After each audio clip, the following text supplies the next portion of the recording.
Hello, this is Pamela Davis, and welcome to episode 2 of the Well Done Life podcast.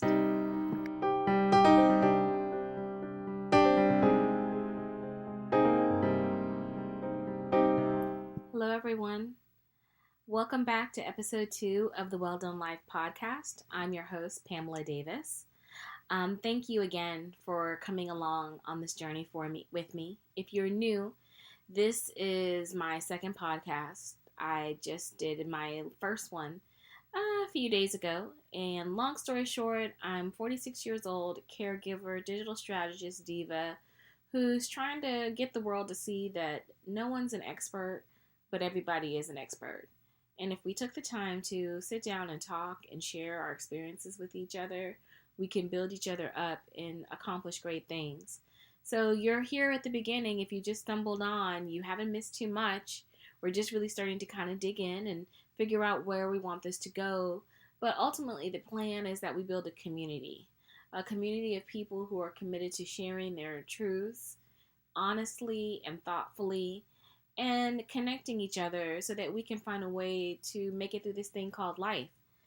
I don't know about you guys, but it's been a crazy week. It's Friday night at 9:20 on January the 17th, and I'm just so excited again to keep this consistency going. So I'm trying to figure out like where I want this story to go and how I want to go about sharing my journey with you. But ultimately, I said these in my first episode that these first 5 episodes are really going to be about laying the foundation. And I'm going to put them all out at the same time. So I'm not sharing this content yet with the world, but by the time you're hearing it, obviously, I've shared it with the world to let you know that I'm really wholeheartedly ready for this journey.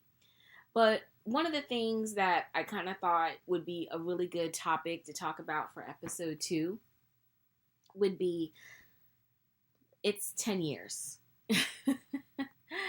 It's the start of a new decade. I'm sure everybody is kind of getting inundated with the new you, new me, or I'm cutting people out of my life who are toxic kind of thing, or the vision boards and all of those things because we're all trying to start the year off right. And I'm right along with you. I have to admit, like I kind of told you guys in the first episode, this podcast has kind of been 10 years in the making. And over the 10 years that it's taken me to get here, I can honestly say that I have probably tried several approaches. And when I mean several, I'm thinking more like 10 to 15 approaches to getting my life together. As I said, this is 10 years in the making. So if I were to go back to where I was 10 years ago, I was literally at a point where I didn't know what I was going to do. My heart was breaking. I had just lost my dad. And I was trying to navigate being a caregiver to my mom and to my sister. My sister had already been living with me, but my mom coming into the mix was totally different because it's like we're all grieving, but at the same time we have to try to keep living because there's so much pressure to, make it. Like we had to get the house sold, get things packed up, and everybody had to move into my house. And so I was lost. I mean, I was so lost. If I think about it, January 17th, 2011, I didn't know what I was going to do. I was just so stressed out. And so I was looking for answers anywhere. Like, I was going to church. I was trying to read the Bible. I was talking to friends when I could. I hadn't even started counseling at that point, and I was so lost. I just needed somebody to try to help me figure out how to get my life together. So I clung on to, whatever the latest and greatest thing was to try to help me figure out some goals. And it didn't really help. I mean, some things came to pass, some things didn't. But I wonder, how many of you have ever been in that position too, where, you're trying to find some direction. You don't really know where to go. You haven't really figured out the one thing that's going to help you get your goals accomplished, but you need to accomplish them. And you have things that you want to do and things that you want for your life, but it's like, where do I go? because every one of your friends is on a totally different journey but you. And you just feel lost. And I can just tell you, it's okay to feel lost because I was lost for a long time. If I look back on it, I probably just really got my act together and started feeling more like myself again around, I want to say like 2016. 2016 started to break the light, and then 2017 all the way up through 2019 really were reinforcing those behaviors. But those first couple of years were rough, baby, rough. I mean, tears, stress, constantly trying to reinvent myself. It just wasn't easy to find my niche. And I needed to go through, obviously, some of those experiences to make me better like I am right now. But at the same time, looking back on it, I wish I had a mindset of a decade, not a year. Everyone always tells you that you can only live for right now, which is very true. Because if you try to focus yourself in a place where you're trying to think of all the time, all in one fail swoop, you're not going to be able to do it. It's going to consume you and it becomes overwhelming. But at the same time, if I thought about how I'm laying the foundation for my future right now, I think I might have moved a little bit differently. I might have been a little bit more apt to get counseling quicker. I might have been a little bit more apt to realize that it's okay to share my journey with other people, and how sharing my journey with other people was going to connect me to you or to the people that I've met on my blogging journey. And don't worry, I'll get into that all over the course of life and as we have this potting conversation. But I think right now you always have to start back looking at where you've come from to where you want to go. So it's not saying that we're going to make 2020 a year where we actually sit up and plan an entire decade, because you can't do that. But you can start to lay the foundation for those next 10 years.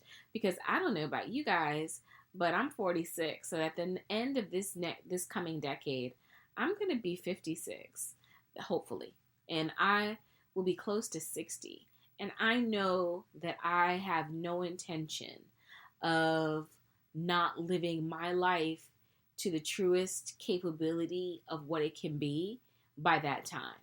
And not saying that I'm not going to start doing it now, but I know by that time that I am going to put out that energy, that intention, that my life is going to be along the trajectory that I want it to be.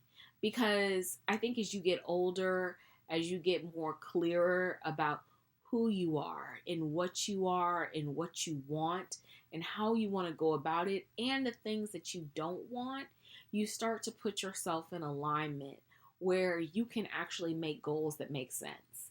Because one thing that I find, for myself, I don't know about anybody else, but it was really hard for me to make goals for myself.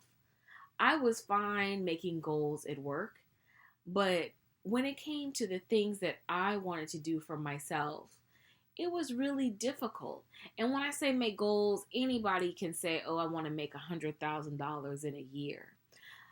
Anybody can say, oh, I want to get a brand new car. But let's talk about, how are you going to get there? Were you applying the mindset of how you set up your work goals? Meaning, example one, by the end of Q1, I plan on raising my sales output by, let's say, 10%. And the way that I'm going to go about raising my sales percentage by 10% is by making X amount of cold calls, getting involved in X amount of organizations, targeting these accounts, and holding myself accountable to making weekly actions until I'm able to move the revenue number. See, when you're making a goal in that way, it's what they like to call SMART. It's strategic, it's realistic, it's measurable, it's attainable, it's realistic, and it's timely. And that may not be the accurate way of saying that acronym, but you're putting yourself in a mindset where you are specifically aligning your actions, your thoughts, your words, your intentions, your actions to be able to help you get that goal, to help you make that goal realistic so that you can achieve it. But do you apply that same logic to yourself? I know I didn't. It took me a minute. It's taking me a minute. I'm actually learning now how to do that. I dabbled in a little bit during that last 10 years, and I can tell you I was able to manifest many things. One in particularly, I manifested my home by doing that. And we'll definitely talk about that in the journey because I was at a point at that time, it was before my father passed away. I was very clear about some things and that I needed to accomplish. I was very clear that I needed to get a house. I was very clear that I was going to be in a position where I would need to have my own home. So I aligned myself in my words, in my actions to make that happen. But when life kind of hit me, like life seems to do, I lost focus.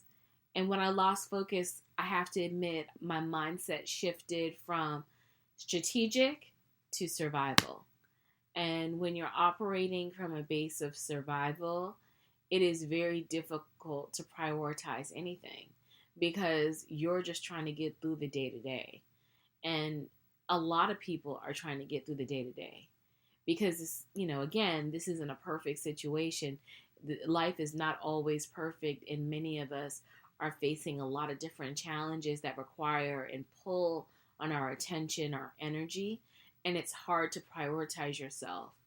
But if I can ask you one thing in this podcast, I want you to remember that this is time to prioritize yourself. You have to make it. You have to be selfish about it. And you have to prioritize that time because your happiness affects so many things. It affects the people around you. It affects the focus that you're able to give to where you want to go. And it sets that intention on how you're going to get there in motion. So you have to be very, very specific.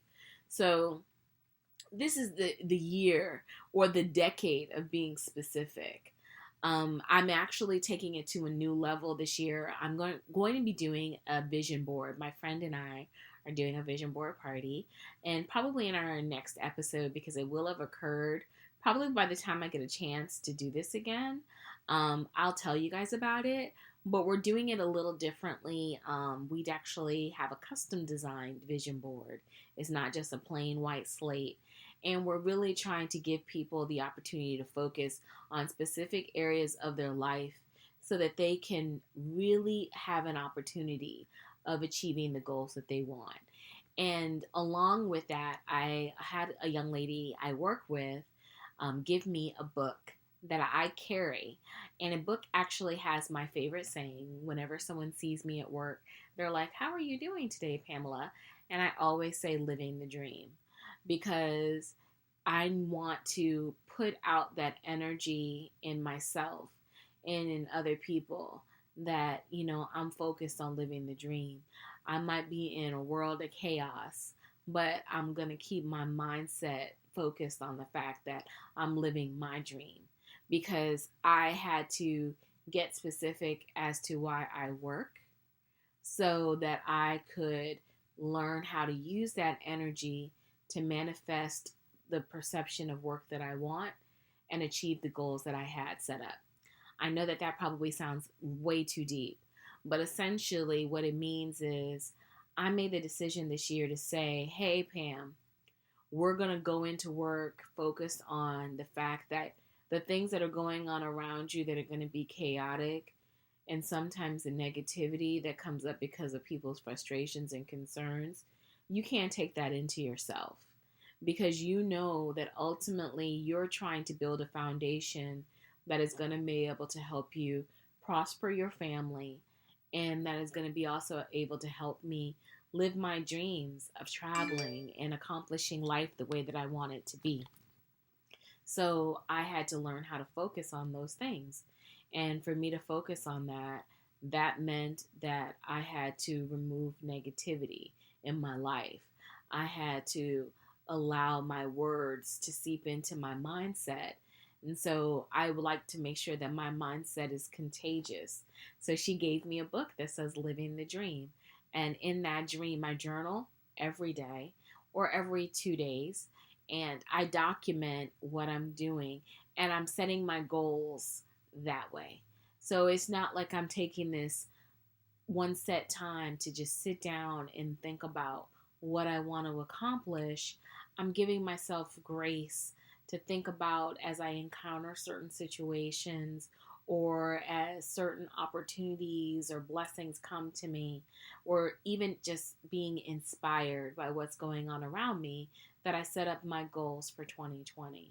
And I'm going to utilize that when I'm going toward my vision board as the foundation, and I'll add to it as things kind of go along. Because sometimes I think we all just put a little bit too much pressure on ourselves to try to do it at these one specified times. And your goals are going to change based upon what you're going through, what experiences you have, or what new things come about. And you should extend yourself grace and kind of keep checking in with yourself, because vision boards are great visual things, but if you're not visually speaking that into yourself and getting that into your DNA, your mindset, oh, that this is why I'm doing this so that I can accomplish these goals, it can just become wallpaper. And you don't want your goals and your dreams for yourself to become wallpaper. You want to have that vision that's workable, because life is workable. There's no set pattern to this, as I'm sure you all know. So we have to be able to make sure that whatever we do for ourselves and around other people is also workable and flexible. So what I would kind of want you to start thinking about is, what are your goals for 2020? And how are you laying your foundation for the next decade? Because as we talk on this journey, we're going to go back and talk about our goals and how we're accomplishing them. And I will bring in people, like I mentioned in the first episode, who will be able to maybe share their goals with you, how they hold themselves accountable, and kind of keep tying those in back and forth with each other, because that's what this is about. And I hope that you're able to, take some time for yourself to make sure that you are speaking into yourself and thinking about what you really want to accomplish. If I were to say anything else, I would also say take a moment and do a quick exercise with yourself. Close your eyes and just sit for at least 20 seconds and think about how you want to live your life in this new decade versus how you lived in your last decade. And give yourself grace for the things in the last decade that didn't go the way that you wanted them to go, and celebrate the things that shaped you and made you into who you are right now. And think about how you're going to apply those lessons that you've learned going forth into this new decade, because you have to give yourself grace for the mistakes. You have to learn from the lessons, and then you have to keep going and put that stuff away. We're going to make a vow that we're not holding anything back in 2020, and we're not letting anything hold us back. This is our decade. This is our year. So we are going to do all that we want to do to achieve our goals. And I definitely would say, start feeding into yourself with great thoughts, great content. There's some wonderful books out there that can help you share on the journey. The Secret is a wonderful book. I'm sure many people have heard about it. It's on Audible. It's a really great listen. Living the Year of Yes by Shonda Rhimes is also a really great book, especially if you're a mom and you're going through a lot of things. I'm not a mom, but as a caregiver, I kind of feel like my mom and my sister are my kids. Don't tell them that, because my mom gets mad when I say that, but she does act like she's two. She's really cute, but she acts like she's two. Reading some of those books kind of helped. And I can definitely share more books with you, more resources with you. But again, I really want you guys to think about, what's going to help you start to set that foundation up for the next 10 years. Because we're at that point in our lives, we can't think little minded anymore. We have to always think about what's going to happen as we continue to go forward in this new year, in this new decade. It's time to start living our best life, man. This is it. There's no more time to waste. It's too fleeting and precious. So I leave you with this next episode thinking about, positivity and grace and love for yourself. And I'm so excited to kind of recap in our next episode the vision board party, talk about, big things that we want to accomplish in 2020 and just keep on the journey. So thank you guys for hanging with me for episode 2. I definitely want to hear your feedback. Please don't hesitate to reach out to me at my email, 2chicksandoneoldlady@gmail.com. I haven't gotten all my socials together, but you can definitely reach out to me on my existing platforms. I can be tweeted at I am Pamela L. Davis, or you can reach out to me on Instagram at Pamela L. Davis. And Facebook, I am also just Pamela Davis. I'm not the biggest Facebook fan. I said that in my first episode, but I promise I'm going to try to get my life and my hatred of Facebook over again and come back to it more frequently. And I don't hate anything, but it's just not my favorite platform. And we'll talk about that more too. But I love the other ones so much. So again, I'm here to try to be a resource. I hope you have a wonderful rest of the day, and I will talk to you soon.